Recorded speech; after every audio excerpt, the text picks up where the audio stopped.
nakahanda kami. Ang laking bagay sa amin ni Stanley Pringle, no, na parang gumagaling yung mga nasa paligid niya. No? I think that's what Stanley brings. He's able to make players around him better.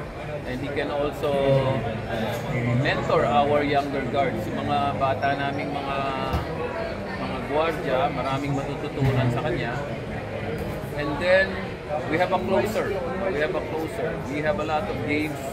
I feel we could have won dun sa end game or dun sa clutch situations. You need somebody like a Stanley Pringle to get you over, and the other guys can learn from that. May pasa niya yan sa mga ibang kasama niya. So the future looks bright for our team. Yung mga din-draft lang namin, hindi pa makakapaglaro kasi may mga obligations pa sila, may mga commitments pa sila sa ibang teams at sa ibang leagues. But I feel we have a good team already as we have it right now, and we can compete with the best teams in the league.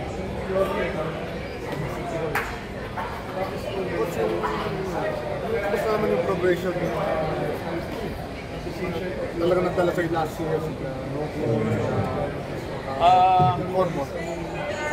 Yung form ko yung sinasabi nyo, sina Linda Nomo, sina Leonard Clarito, walang problema. I think they're even better. Siyempre habang tumatagal, nagkaka-experience sila, nakahasa pa sila, naintindihan na nila yung competition, no? Yung gaano kagaling yung mga ibang teams na nakakalaban namin, lalo pag dumating ka na ng playoffs.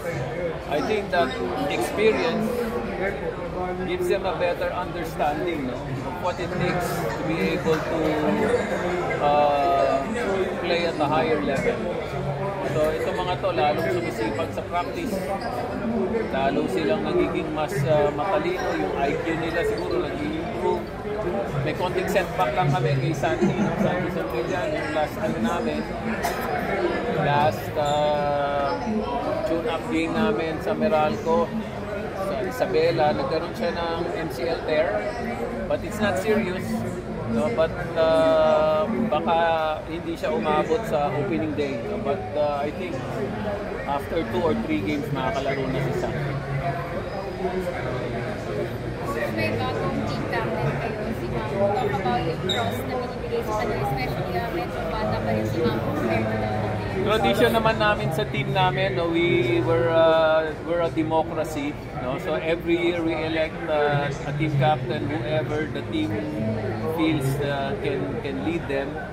And this year, nung nag-team building kami, ang na-elect na si Mamu.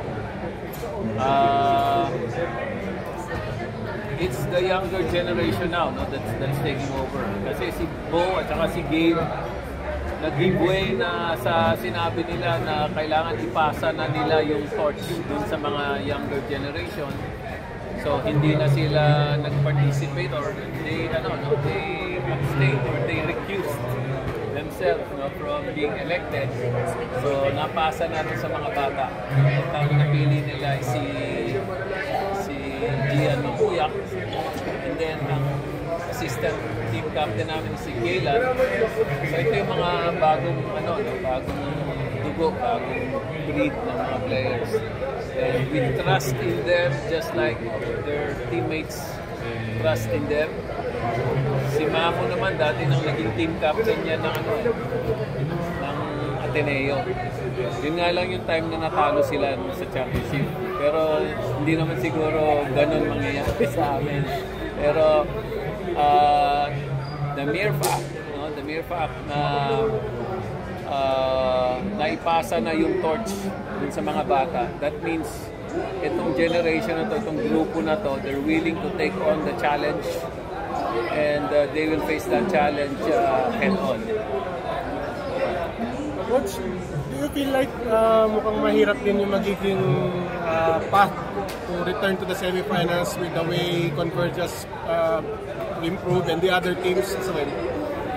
Yeah, very good observation, no?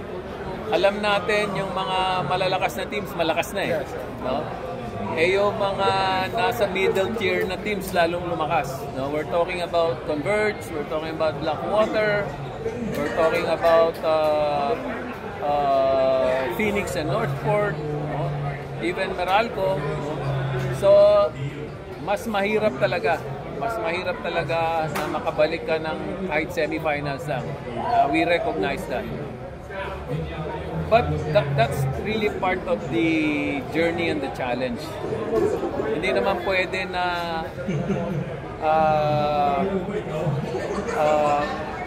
you get to that level dahil humina yung ibang teams. No? So, kung lumalakas yung ibang teams, kailangan rin maghanap ng paraan para ikaw din mag-improve. And yun nga, part of that is really beefing up our lineup with Stanley, getting our injured players back 100%, getting to know the system better and running it efficiently.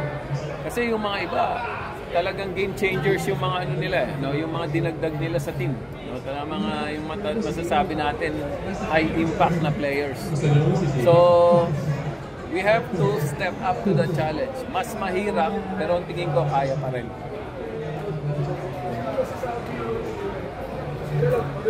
Salamat, Coach.